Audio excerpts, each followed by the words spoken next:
you're not a failure if you realize that you can't go no contact, that you have a hard time going no contact. It has nothing to do with your resilience or your strength. It's really about the system that you have in place. Let me explain.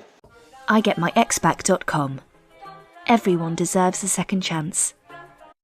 So first of all, why no contact? No contact because you've probably tried to reach out to your ex, to communicate, to get back with them by messaging them, by seeing them, etc. Or trying to forget the relationship but still being in touch with them, and you feel it's hard to heal. So basically what you're doing is not working. And the only option, even though you feel scared, you don't want to even imagine not talking with your ex, is going no contact. But the reason no contact is so efficient, and I'm saying this from a therapeutical point of view, is that it creates the right environment for you to reflect on the breakup and heal. You will get back with your ex if you want to get back with your ex. You will forget and move on if you want to move on. But it's important to understand that if you want to achieve any of those goals, you need to go to contact at some stage, because that will provide focus and clarity, and that's what you need right now. So first of all, before I explain the system, you need to understand habits and how they're formed. So if you have this book, if you want to read something, read this book. It's a great book, Atomic Habits. I'm not the only one who read it. 3 million copies sold, so that must be a good one. And actually, that's a tip that I can give you.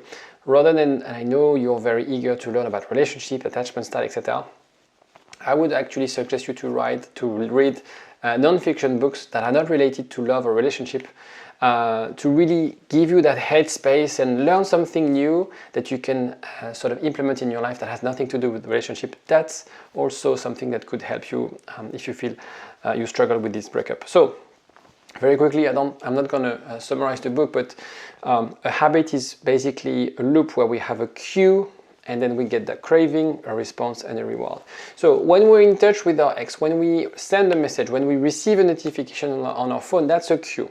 When we have things around ourselves, maybe pictures, or I don't know, maybe the cereals they were eating in the morning left at your place, their stuff, etc. That could be a cue, bringing you back to the relationship, bringing you back to the breakup, which is the thing we want to avoid right now. Right now we want to nurture a sense of independence, a sense of being okay with yourself. Perhaps, of course, you're going to have different negative emotions, sadness, anger, perhaps you're depressed, that's fine. But the idea is to really be okay on your own, to process those emotions, to understand those emotions, away from the noise being in touch with your partner. So understand that, and one way for you to break this bad habit of I need to text that person, have this craving, and I need, because we've used to speak to each other every now and then, and now it's very hard for me to not to have this person in my life. Understand that sending a text or receiving a text from your partner is not a reward. What will happen? Yes, you're going to have a shot of dopamine, right? And you're going to feel great. And this spike will, just be a spike. And you'll feel bad because that will reinforce this idea of, but we're not together anymore. Okay, you're always chasing something that you can't have. So chasing someone, trying to get back with them, at some stage, maybe you can do that. But you need to do that not running after them. You need to do that first by providing that space to yourself, right? Understanding the relationship, understanding the breakup, understanding what you need to achieve to rebalance your perception of yourself and the relationship. And therefore, environment is key, and I give you two main things that you need to adjust in your life. First tip is to unfollow them.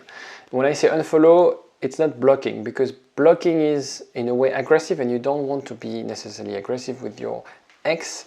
The idea is to remove any ways that you could be triggered. So, of course, we are always curious. We want to know what people are up to, and social media is a way for us to spy on people's life. The problem is when we do that with your ex, that will trigger you unintentionally, and that will also make you feel bad and trigger a range of really nasty and negative emotions that you don't want and don't need in your life right now. So remove them, because life will go on. Your life, it's always a question of rebalancing, because maybe you're used to watching their stories and it's very addictive, and it's really understanding that removing this addiction, trying to cope with this, understanding that this urge, these mechanisms are not healthy for you right now. Another element is also removing things from your environment. So stuff that your ex might have left where you live, pictures, anything that again would remind you of them. Second tip is your tribe. The second leverage is the people around you.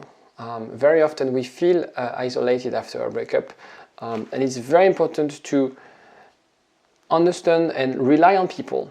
So one simple tip that I borrowed from Atomic Habit. They don't talk about breakup in Atomic Habit, but it's really about, if I have an urge, if I want to do something, I'm being mindful, hold on, Alexis told me it's not going to help me. The reward that I get would be not what I expected, and I feel worse than before. So rather than, I'm on my phone, I'm about to text my ex, text your friend. Or another technique is you can draft it and you don't send it.